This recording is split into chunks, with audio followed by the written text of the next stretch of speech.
சொல்றாங்க. எப்ப சொல்றாங்க? அவங்க வந்து கட்சிக்கு வரணும், நான் இந்த இலவசம் தரேன், நான் வந்து வீடு கட்டி தரேன், மாட்டு கொட்டாய் கட்டி தரேன், ரோடு போட்டு தரேன், நிறைய சொல்றாங்க. அது வந்து அந்த டைமுக்கு மட்டும் சொல்றாங்க, அது பண்றாங்க. ஆனா எல்லாருக்குமே பண்றாங்களா அப்படிங்கிறது கன்ஃபார்ம் இல்ல. நான் எங்க ஊர்ல 10 பேருக்கு என் கையால மனு எழுதி கொடுத்தேன். ஆனா வீடு எல்லாருக்கும் வர கிடையாது, ஒரு 5 பேருக்கு அவ்வளோதான். அந்த மாதிரி மட்டும் தான் வருது. இலவசம் ஒரு 1000 ரூபாய் தராங்க, இல்லைன்னு சொல்ல. ஆனா அந்த 1000 ரூபாய் வச்சு நம்ம வாழ முடியுமா? முடியாது. அந்த 1000 ரூபாய் கணினி தராங்க, மடிக்கணினி எல்லாமே தராங்க. பட் வந்து இதை தாண்டி நமக்கு வந்து நிறைய தேவை இருக்கு.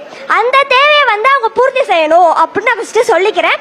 வீடு இல்லாம எவ்வளவோ பேர் கஷ்டப்படுறாங்க. இப்போ வந்து வில்லேஜ் சைடு வந்து டாய்லெட் இல்லை, கட்டி தராங்க. அது வந்து எப்படின்னா நல்லா யூஸ் பண்ற மாதிரிலாம் கட்டி தர மாட்டேங்கிறாங்க. சும்மா கட்டி தரணும் அப்படிங்கிறதுக்காக கட்டி தராங்க. அது மாதிரிலாம் இல்லாம யூஸ்ஃபுல்லா பண்ற மாதிரி. இப்போ வந்து வீடு கட்டுறாங்க அப்படின்னா 1 லட்சம் 2 லட்சம் அந்த வச்சு நம்மளால வீடு கட்ட முடியாது. இப்போ வந்து எல்லா இதுவுமே ரேட் வந்து எங்கேயோ இருக்கு.